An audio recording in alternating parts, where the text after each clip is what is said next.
একটি দলকে সরিয়ে আরেকটি দলকে বসাতে গণ অভ্যুত্থান হয়নি, বললেন নাহিদ ইসলাম। শেখ হাসিনা কাদের সহ 12 জনের বিরুদ্ধে ইন্টারপোলে রেড নোটিশ জারির আবেদন। ফ্যাসিবাদীদের বিদায় হয়েছে, ফ্যাসিবাদ এখনও যায়নি, মন্তব্য জামায়াত আমিরের।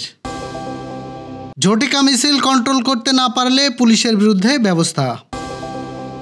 রাশিয়া ইউক্রেনের যুদ্ধে অংশ নেওয়া বাংলাদেশি যুবক নিহত। ঝড়ো বাতাস সহ 9 অঞ্চলে ভারী বৃষ্টির পূর্বাভাস। বিশ্বকাপের ভাগ্য নির্ধারণী ম্যাচে পাকিস্তানের বিপক্ষে ব্যাটিংয়ে বাংলাদেশ। দর্শক, শুনছিলেন দিনের খবরের প্রধান প্রধান শিরোনাম, এবার বিস্তারিত। তার আগে গ্রামের কাগজের ইউটিউব চ্যানেল সাবস্ক্রাইব করুন এবং সব খবর পেতে ফেসবুক পেজ ফলো করে রাখার পাশাপাশি ওয়েবসাইট ভিজিট করুন। একটি দলকে সরিয়ে আরেকটি দলকে বসানোর জন্য 24-এ গণ অভ্যুত্থান হয়নি বলে মন্তব্য করেছেন নাগরিক পার্টির আহ্বায়ক নাহিদ ইসলাম।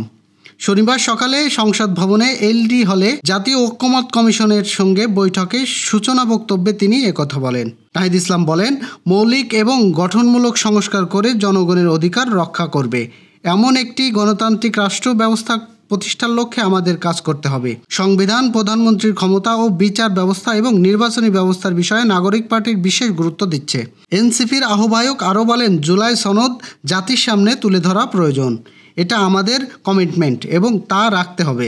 তাতে প্রত্যেকটি স্বৈরাচার ব্যবস্থা কিংবা ফ্যাসিবাদ বাংলাদেশে আসতে না পারে, তার সব নিষ্ক্রিয়তা এবং রাস্তা আমরা বন্ধ করে দিয়েই সামনের দিকে এগোতে পারি এমন একটি গণতান্ত্রিক সংবিধান আমরা প্রত্যাশা করি।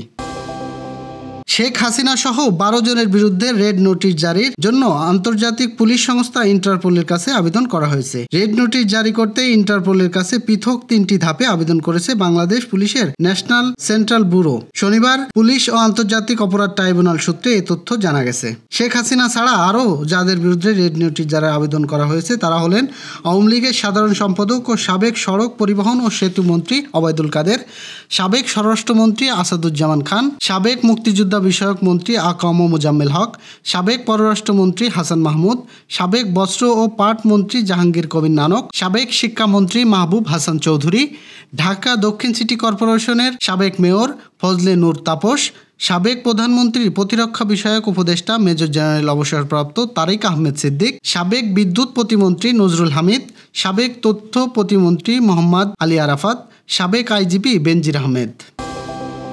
ফ্যাসিবাদদের বিদায় হয়েছে, ফ্যাসিবাদ এখনও যায়নি, এখনও বিভিন্ন জায়গায় চাঁদাবাজি চলছে, এমনকি লালমনিরহাটের কয়েকটি ঘটনাও কথা শুনেছি।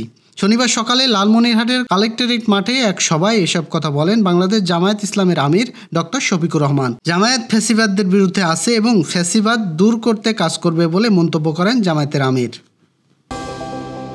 আওয়ামী লীগের ঝটিকা মিছিল কন্ট্রোল করতে না পারলে পুলিশের বিরুদ্ধে কঠোর ব্যবস্থা নেওয়া হবে বলে জানিয়েছেন স্বরাষ্ট্র উপদেষ্টা লেফটেন্যান্ট জেনারেল অবসরপ্রাপ্ত জাহাঙ্গীর আলম চৌধুরী। শনিবার দুপুরে ডিএমপির বিমানবন্দর থানা পরিদর্শনে এসে এসব কথা বলেন তিনি।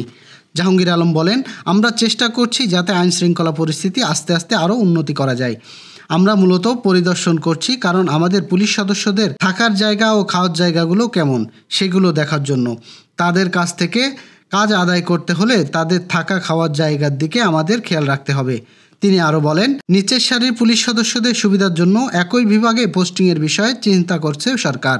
পাশাপাশি আইন শৃঙ্খলা পরিস্থিতি যাতে আরও উন্নত হয় সেক্ষেত্রে কাজ করে যাচ্ছে বলে জানান তিনি।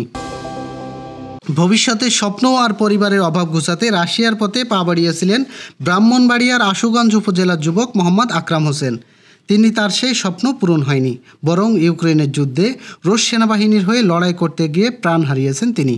শুক্রবার বিকেলে রাশিয়া থেকে আকরামের এক সহযোদ্ধা তার পরিবারের সঙ্গে যোগাযোগ করে মৃত্যুর খবর জানান। আকরাম হোসেন আশুগঞ্জ উপজেলার হোসেনপুর গ্রামের দিনমজুর খুরশেদ মিয়ার ছেলে। পারিবারিক সূত্রে জানা গেছে, প্রায় 11 মাস আগে ধার দেনা করে রাশিয়ায় পাড়ি জমান আকরাম প্রথমে একটি চায়না কোম্পানিতে ওয়েল্ডার হিসেবে কাজ করলেও বেতন কম হওয়ায় এক পর্যায়ে দালালের প্রলোভনে পড়ে রুশ সেনাবাহিনীতে চুক্তিভিত্তিক যোদ্ধা হিসেবে যোগ দেন তিনি। রাজশাহী, ঢাকা সহ দেশের প্রায় 9 অঞ্চলে ঝড়ো বাতাসসহ ভারী বৃষ্টির পূর্বাভাস দিয়েছে আবহাওয়া অফিস। সেই সঙ্গে দিনের তাপমাত্রাও আগের তুলনায় অনেকটা বাড়তে পারে বলে জানানো হয়েছে। শনিবার এক পূর্বাভাসে এমন তথ্য জানিয়েছে আবহাওয়া অফিস। সহকারী আবহাওয়াবিদ আফরোজা সুলতানা জানিয়েছেন, ফরিদপুর, মাদারীপুর, বরিশাল, ভোলা, নোয়াখালী, কুমিল্লা, লক্ষ্মীপুর, চট্টগ্রাম, কক্সবাজার অঞ্চলসমূহের উপর দিয়ে পশ্চিম উত্তর পশ্চিম দিক থেকে ঘন্টায় ৪৫ থেকে ৬০ কিলোমিটার বেগে বৃষ্টি, বজ্রবৃষ্টি সহ অস্থায়ীভাবে দমকা হাওয়া বয়ে যেতে পারে। অন্য এক পূর্বাভাসে বলা হয়েছে, শনিবার সন্ধ্যা পর্যন্ত রংপুর, রাজশাহী, ময়মনসিংহ, ঢাকা, খুলনা, বরিশাল, চট্টগ্রাম বিভাগে অনেক জায়গায় অস্থায়ীভাবে দমকা হাওয়া সহ বিদ্যুৎ চমকানো হালকা মাঝারি ধরনের বৃষ্টি, বজ্রবৃষ্টি হতে পারে। সেখানে দেশের কোথাও কোথাও মাঝারি ধরনের ভারী থেকে ভারী বর্ষণ হতে পারে।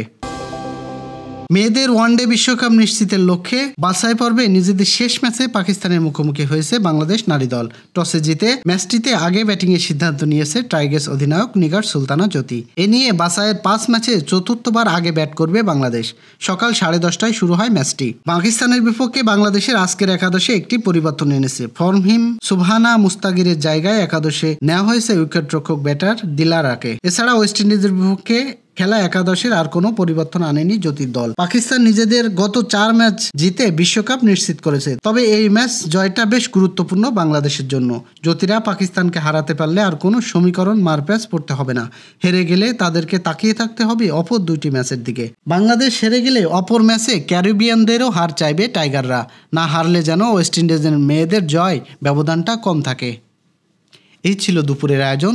এতক্ষণ সাথে থাকার জন্য ধন্যবাদ।